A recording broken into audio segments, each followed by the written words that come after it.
Hi guys, welcome back to Transcended Institute.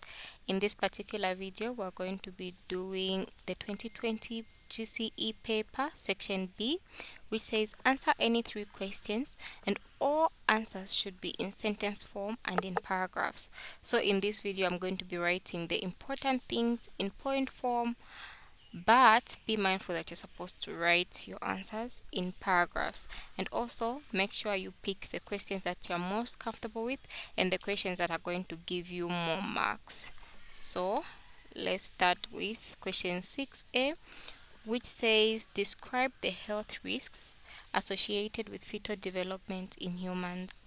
Okay, so the health risks associated with fetal development include poor nutrition, okay, poor nutrition. Okay, so when you don't have enough nutritions, the baby or the fetus won't be provided with enough nutritions to grow or whatever. So nutritions, in short, are very important in the growth of the fetus.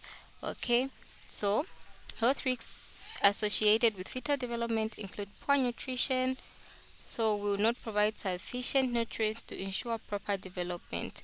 And then we have smoking.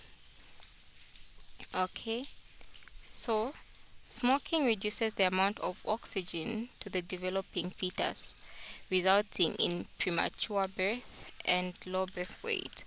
Okay, and also we have alcohol. So alcohol consumption can cause fetal alcohol syndrome, which can be abbreviated as FAS, and then this can result to mental and physical defects. So STIs also, STIs such as gonorrhea and syphilis can cause miscarriages, and pharmaceutical drugs like thalidomide. So we are also going to write pharmaceutical drugs. Pharmaceutical drugs like thalidomide cause limb deformalities. Okay, also herbal medicines such as sedatives and painkillers during pregnancy can cause birth defects if the effects are not known. So we are also going to put herbal medicines here. Okay, herbal medicines.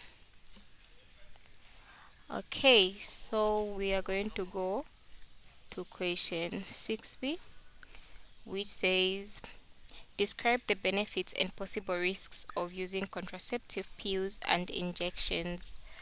Okay, so let me just erase this. Okay,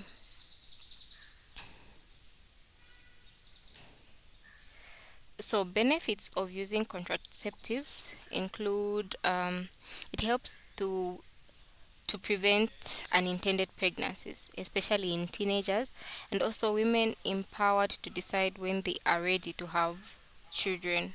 Okay, so for example, a smaller family obviously is going to have enough money to cater for their children. They're going to manage to take their children to school, they're going to manage to have 3 meals in a day or whatever. So yes, to prevent unintended pregnancies, prevent unplanned pregnancies. Also, in order to save money,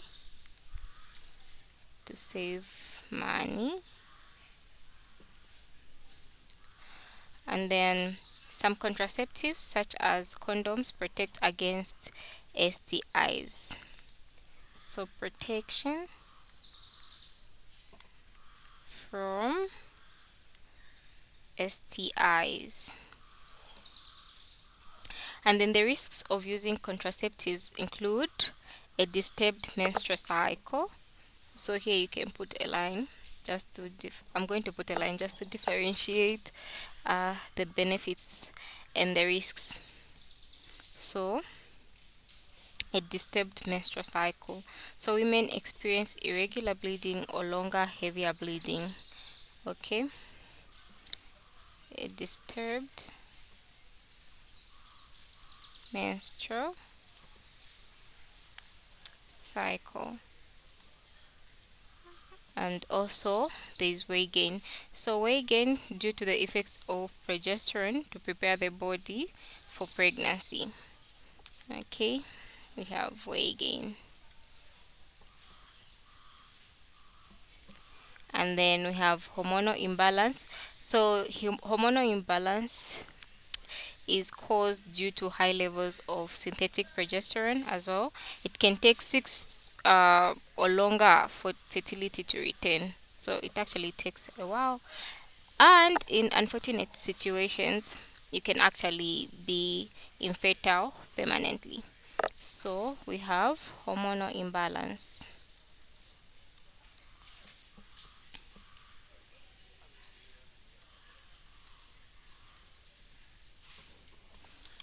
Okay. And then we go to the last question on question 6, which is question 6C, which says explain other methods of birth control in humans apart from the use of contraceptive pills and injections. Okay. Also, just let me erase this.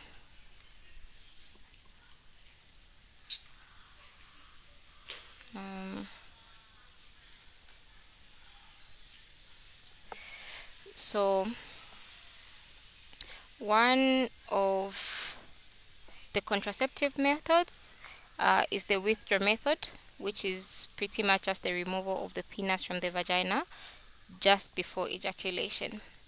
So that's the withdrawal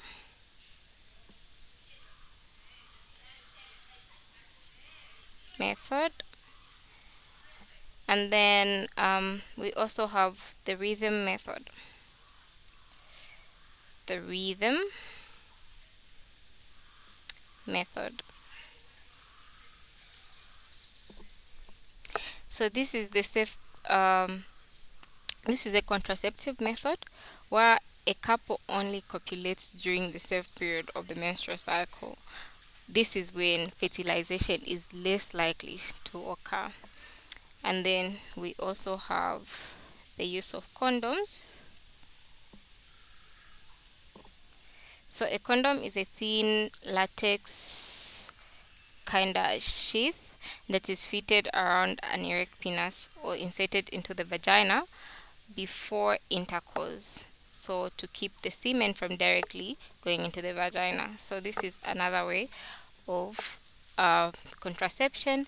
And then we have the diaphragm cup. So also this is a thin latex cup fitted over the cervix before intercourse so as to block spermatozoa from entering the uterus. It is more reliable if it's used in the correct way. So we have the diaphragm. The diaphragm cup. Okay, so we are done for question 6. Make sure you watch the next video for question 7.